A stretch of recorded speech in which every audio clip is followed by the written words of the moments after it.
Once the Lord says through Prophet Hosea, "My people are destroyed for lack of knowledge." Isang pinagpalang araw po sa inyong lahat.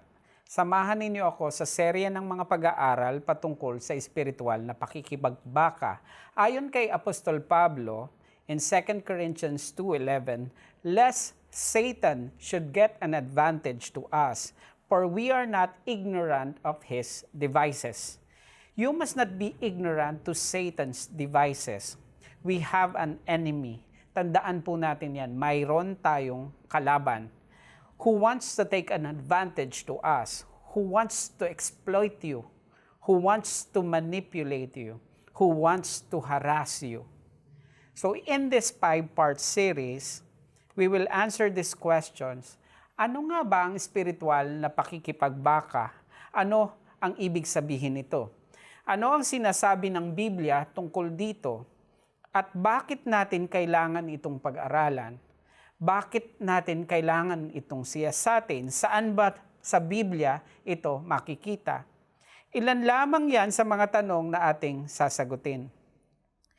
If you have your Bible, open your Bible in Ephesians 6:10-18. In verse 10, "Finally, my brethren, be strong in the Lord and in the power of His might." Verse 11, "Put on the whole armor of God, that ye may able to stand against the wiles of the devil. For we wrestle not against flesh and blood, but against principalities, against power, against rulers of darkness of this world, against spiritual wickedness in high places. Therefore, take unto you the whole armor of God, that ye may able to stand against the evil day, and having done all, to stand." Verse 14, "Stand therefore, having your loins girt about with truth, and having on the breastplate of righteousness, and your feet shod with preparation of the gospel of peace. Above all, taking the shield of faith, wherewith you shall be able to quench all the fiery darts of the wicked. And take the helmet of salvation and the sword of the Spirit, which is the word of God. Praying always with all prayer and supplication in the Spirit, and watching thereunto with all perseverance and supplication for all saints." Hahatiin natin ito sa pag-aaral ng 5 serye o 5 bahagi. Lesson 1, pag-uusapan natin ang kapangyarihan ng ating Panginoon. We will look on the power that is available to us and its weaponry. Lesson 2, ang pag-aaral ay patungkol naman sa mga lalang ng kaaway. We will understand the 5 significant words in spiritual warfare. Sa Lesson 3, ating susuriin ang mga pamamaraan ng kaaway, knowing and understanding the wiles of the devil. Lesson 4, paano natin makikilala at lalabanan ang mga gawa ng kaaway, how to recognize and to resist the enemy. Lesson 5, ang buong kagayakan ng Diyos ang atin namang pag-uusapan. So, understanding the armory that is available to us. Halina't simulan na natin. Maraming aklat na nailathala tungkol sa topic na ito. Marami rin ang nagtuturo ng mga pag-aaral na ito. Ngunit marami na ring tumigil sa pag-aaral ng patungkol sa espiritual na pakikibaka dahil sa takot na mamali ang focus. Dahil sa karamihan ng mga nag-aaral tungkol sa spiritual warfare ay nagkamali ng focus. Hindi sila napatingin sa biyaya at kaloob ng Diyos sa kanyang mga anak.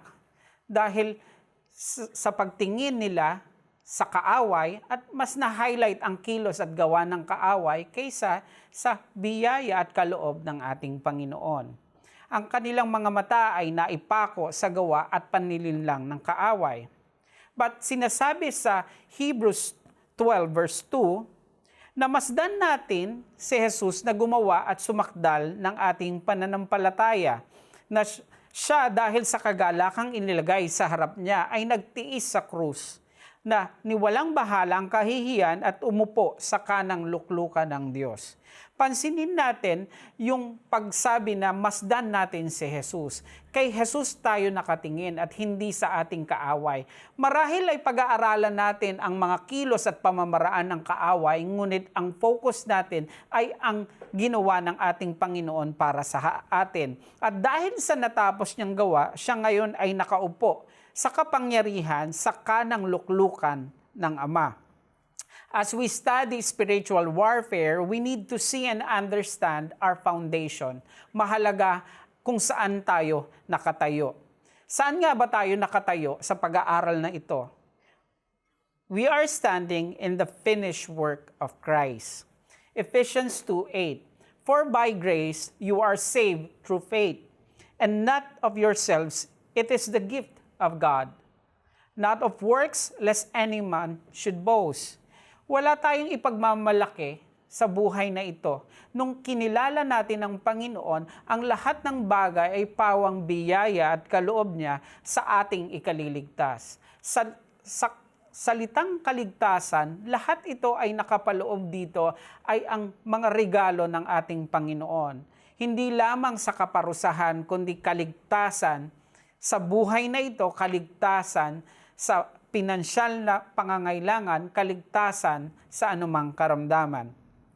Lucas 10:19. Basahin po natin.